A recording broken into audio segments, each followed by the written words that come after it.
Welcome to our space dedicated to discussing our channel here. We delve into the intricacies of everyday challenges encountered by individuals. Let's delve into today's topic. I'm a 21-year-old female, the third among 7 siblings comprising 5 brothers aged 24, 23, 20, 18, and 15, alongside a sister aged 16. Our family dynamic includes financial constraints, as our parents have informed us that they can only financially support the higher education of 4 of us. Consequently, my older brother started working after high school, while my sister plans to pursue a GED. However, a recent twist arose when our youngest sibling expressed aspirations to become a doctor. Understandably, this career path demands substantial financial investment. Despite our collective efforts, including borrowing money and contributions from older siblings, the funds fall short. Consequently, my parents approached me, along with my 2 other college-going brothers aged 20 and 18, requesting that I drop out to alleviate the financial strain. They argue that redirecting these resources towards our youngest brother's education will secure his future. Refusing their request, I stand firm in my commitment to completing my degree. While I understand the financial predicament, sacrificing my education midway amidst a pandemic seems unjust. Additionally, I contribute to my tuition fees through part-time employment and lack any substantial savings. Despite my academic pursuits being labeled insignificant due to pursuing an arts degree, I believe in the value of education irrespective of the field. The dilemma weighs heavily on me, as I fear the repercussions of my decision on my younger siblings' education. Nonetheless, I am resolved not to compromise on my aspirations midway. Am I at fault in this scenario? I appreciate the insightful suggestions provided. Upon consulting my college-going brothers, it appears my parents have already approached them with similar requests, which they declined. Consequently, I anticipate losing familial support. Exploring alternative funding avenues such as scholarships and grants seems imperative now. I'm eligible to comment on this matter, given the inquiries and my pursuit of an architecture degree, which I hold high hopes for in terms of employability. It's not fair that your straight-up brother can snag scholarships to fund his undergraduate studies while the cost of medical school looms around $200K. Your parents withholding assistance for your undergrad education to save isn't a sufficient strategy. Frankly, their stipulation of financing only 4 out of 7 siblings' education seems arbitrary and unbalanced. It's disheartening if true. In contrast, I sympathize with your plight.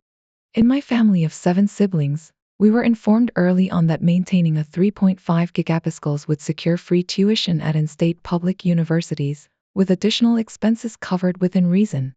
It was a fair deal, and we each made our decisions accordingly. Some opted for private or out-of-state institutions, while others chose in-state public schools. No one was deemed unworthy of support. Your parents' approach of limiting education opportunities for some siblings is unjustifiable. Why not divide the resources equally among all? Don't succumb to their pressure to drop out. It would squander your academic progress thus far. If finances are tight, consider exploring scholarships in your field or taking out loans for the remaining years.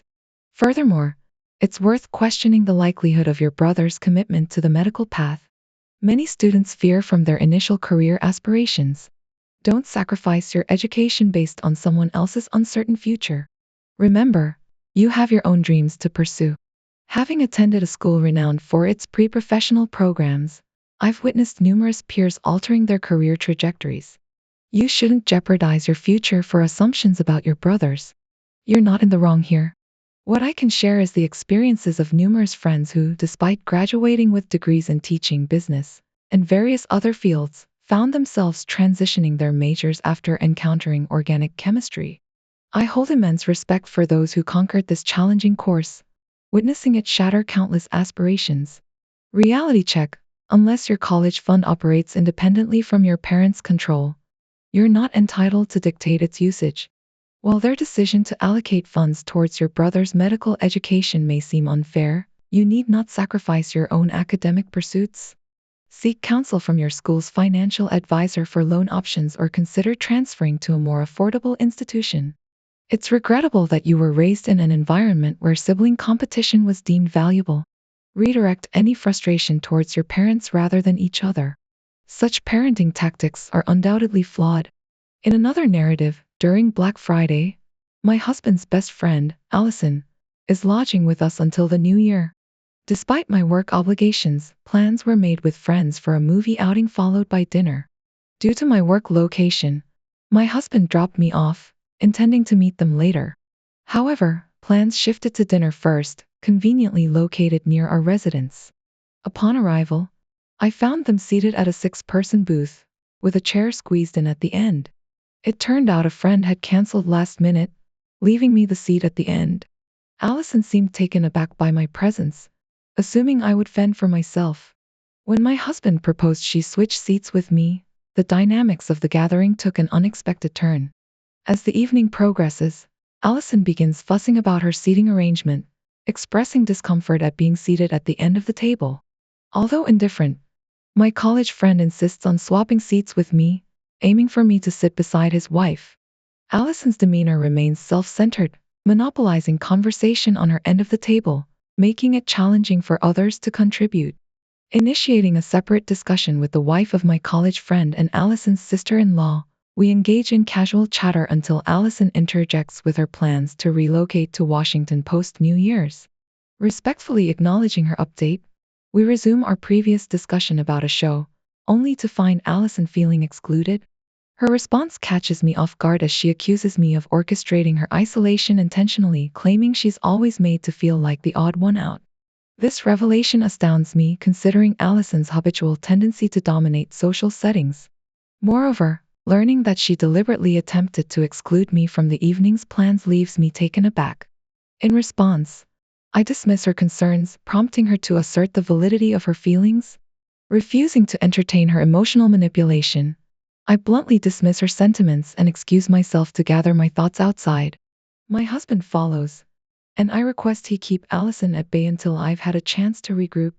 Opting to spend the remainder of the evening with the sister-in-law and my wife's college friend, I'm informed later that the group ventured to a bar where Allison's tears took center stage for the night. Am I the antagonist here? Addressing speculations about Allison's intentions towards my husband, while she may seek his attention, it doesn't appear to be of a romantic nature. Allison's romantic inclinations lean towards women, though she has had occasional encounters with men.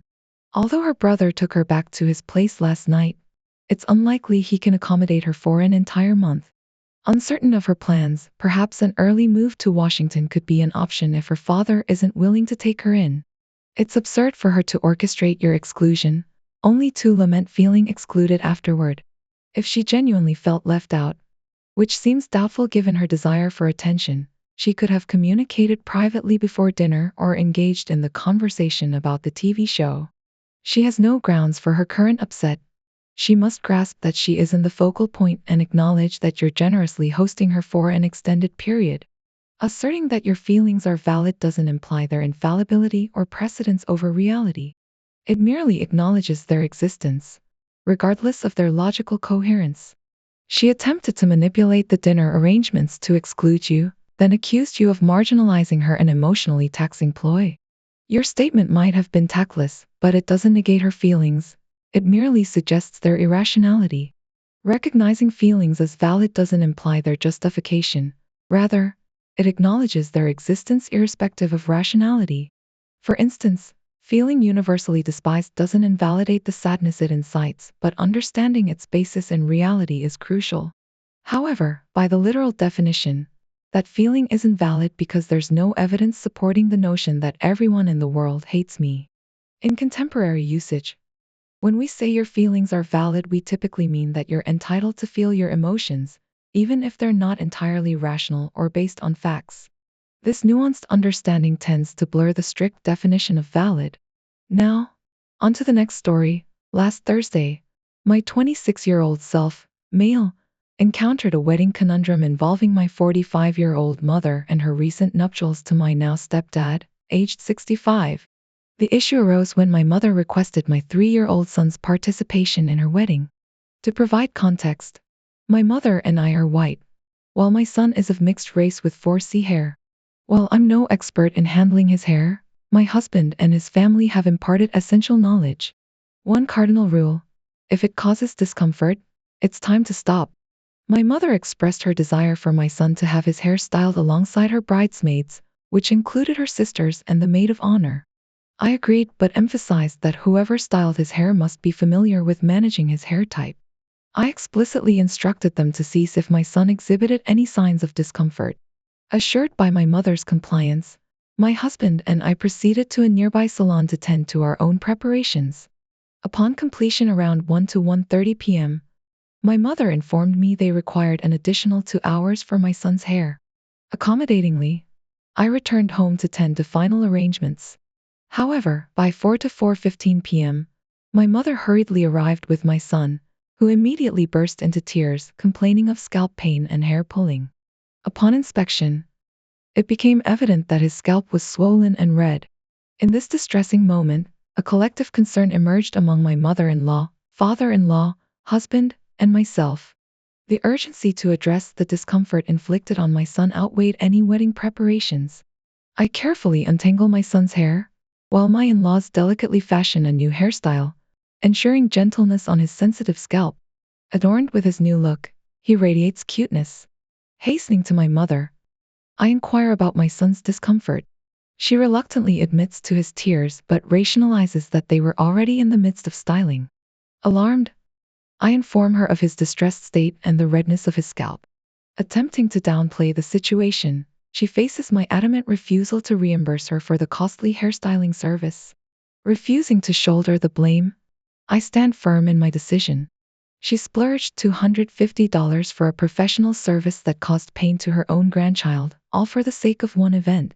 Let her confront the consequences of her selfish actions. Her demand for repayment reflects her misplaced priorities and insensitivity to her grandson's well-being. She ought to be ashamed of herself.